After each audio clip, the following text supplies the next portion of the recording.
de membres de la Cour constitutionnelle et ceux du parquet général près la Cour constitutionnelle. S'en est suivi la signature des procès-verbaux des prestations des serments.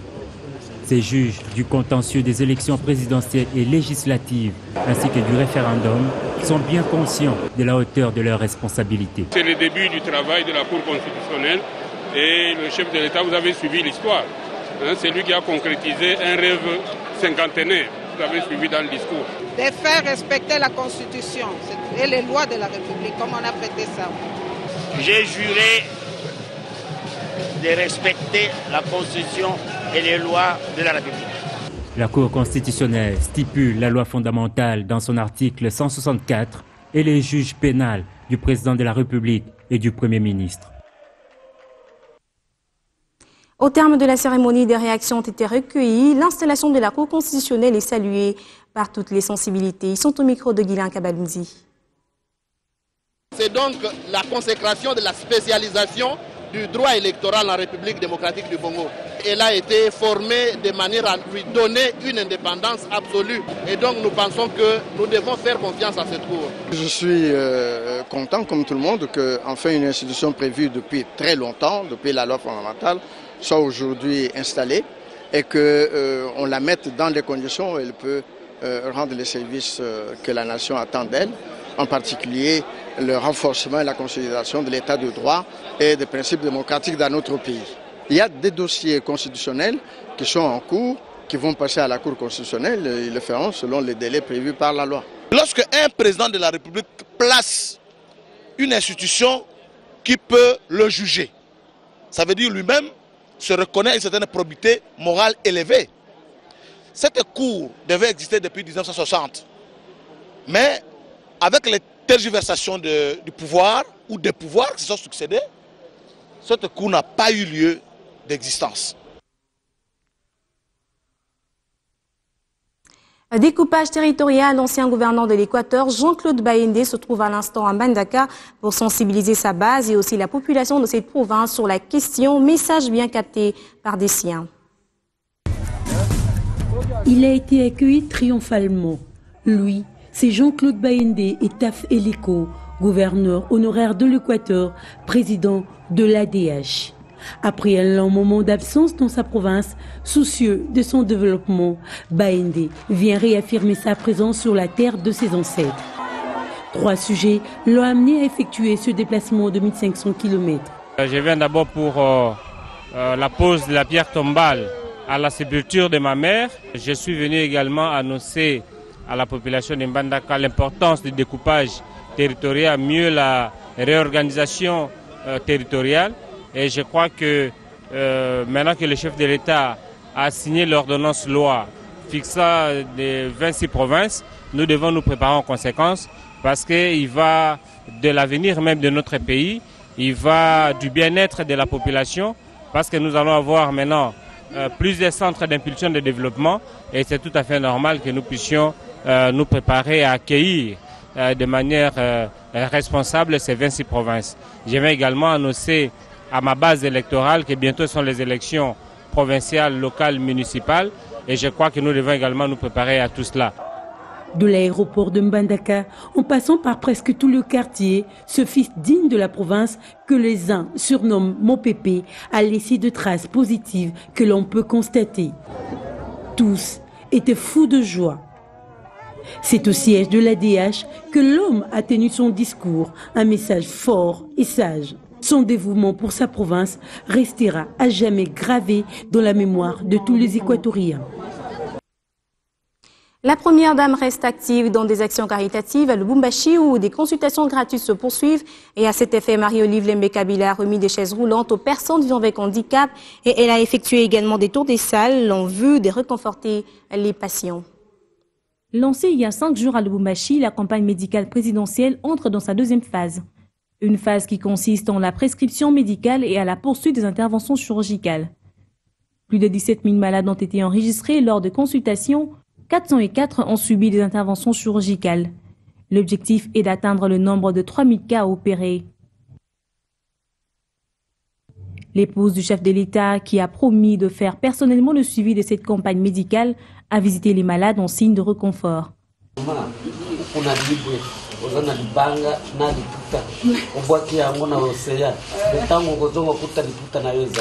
Merci. De l'hôpital général de référence Jason Sendwe, où elle a même assisté aux interventions chirurgicales qu'effectue le médecin espagnol à la polyclinique ophtalmologique Chaïna, passant par l'hôpital militaire de la Roachi, Marie-Olive Lembe-Kabila est satisfaite et rassurée de voir l'état de ses compatriotes s'améliorer. Par la même occasion, Marie-Olive Lembe-Kabila a pensé aux personnes vivant avec handicap en les dotant chacune d'un fauteuil roulant en vue de faciliter leur mobilité. On hérite partout sans rien trouver. Nous la remercions, que Dieu la bénisse. Je rampais, mais maman Olive m'a remis une chaise roulante. Je la remercie, que Dieu la bénisse. À regarder le geste que vient de poser la première dame à notre égard, nous ne pouvons que demander à Dieu de la bénir davantage afin qu'elle continue avec ce genre d'action. Longue vie à maman Olive. Profitant de la présence de la première dame de la République, le président du comité urbain et handicapé de la province du Katanga a remis un mémorandum à l'épouse du chef de l'État.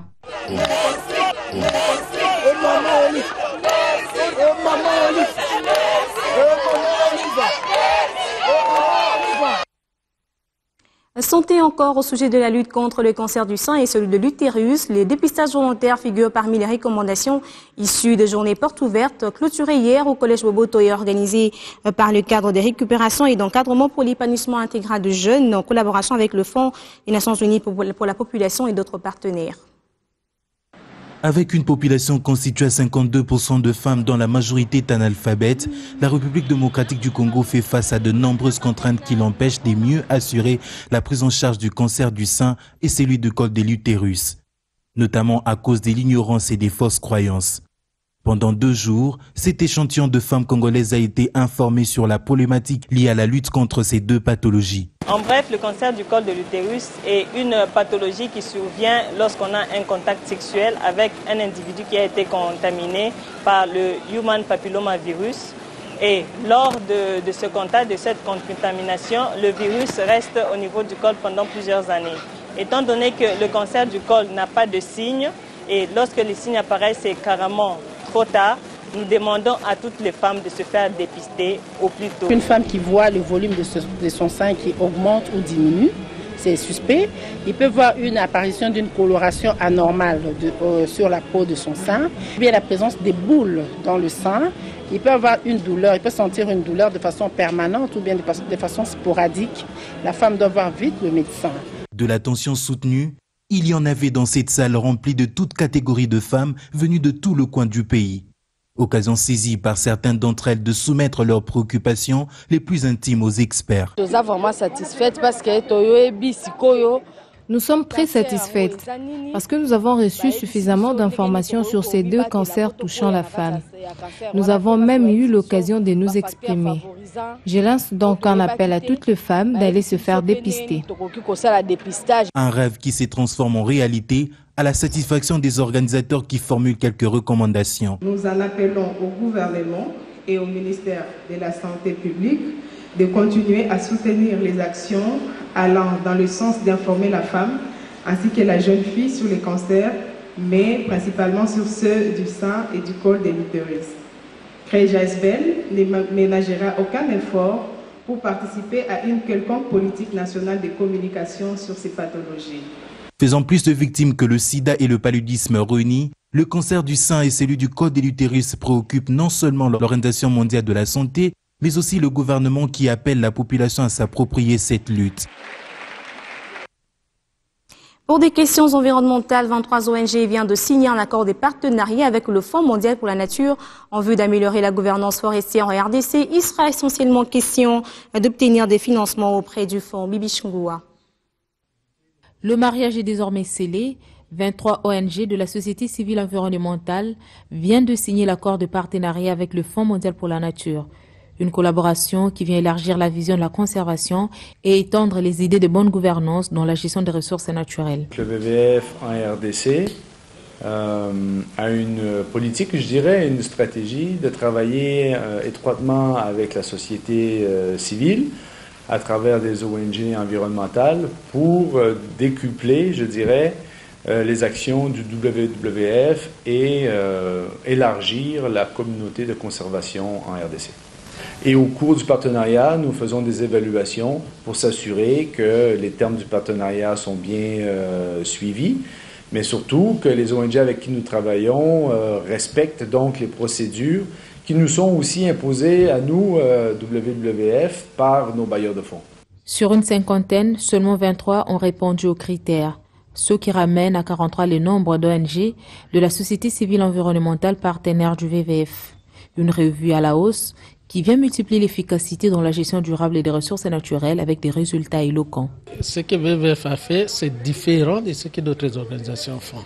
Parce que d'autres organisations font des contrats sur base d'un projet réel. Mais WWF, c'est un partenariat où on se dit, on a presque les mêmes objectifs, on voit les choses de la même manière. Ensemble, nous allons nous fixer les objectifs et faire un programme axé sur les résultats avec des indicateurs vérifiables. Et pendant 5 ans, nous exécutons ensemble et WWF met des moyens. Nous sommes très contents d'être parmi les ONG qui vont accompagner le WWF parce que nous avons beaucoup de projets à finaliser avec le WWF pour le développement de notre pays. Je dois le faire parce que j'ai opté pour ça, je dois le faire. Donc c'est le devoir que je dois accomplir.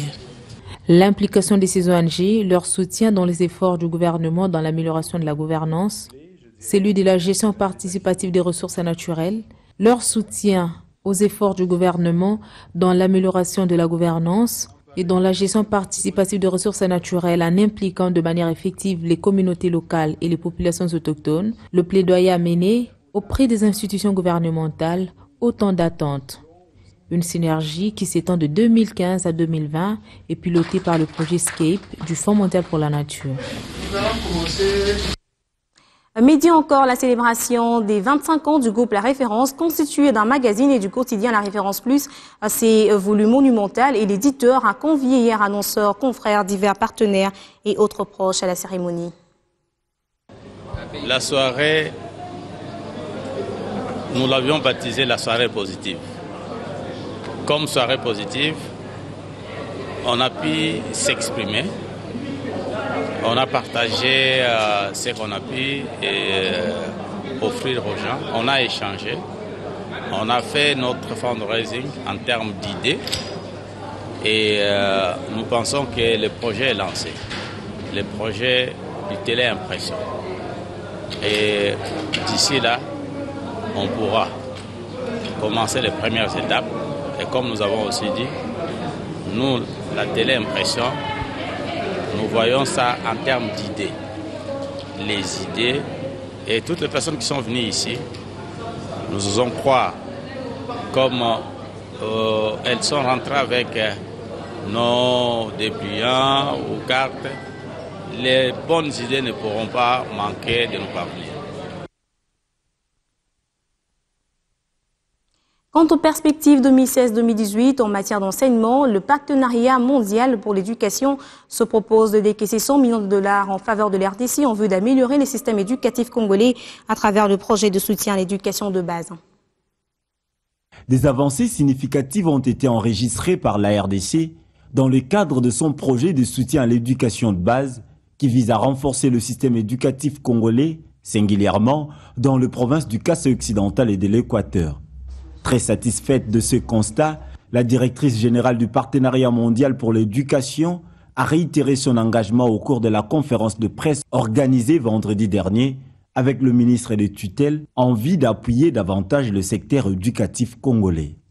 Donc il est important que nous, en tant que PME, puissions travailler étroitement avec le gouvernement pour s'assurer que le plan qu'ils ont élaboré est effectivement bien enraciné, qu'il a tous les éléments nécessaires qui lui permettent d'être éligible. C'est pourquoi on a parlé d'une demande qui doit être remplie par les pays pour solliciter ces réseaux financiers. Parce que nous sommes déjà impressionnés, satisfaits par les progrès du travail réalisé jusqu'à ce jour et donc nous ne pouvons que soutenir dans la mesure du possible la cause de la République démocratique. Il faut savoir trouver le terrain quand même parce que l'accès et la qualité sont deux facteurs importants pour une éducation. Une volonté citoyenne du partenariat saluée par Maker Mwangou Famba.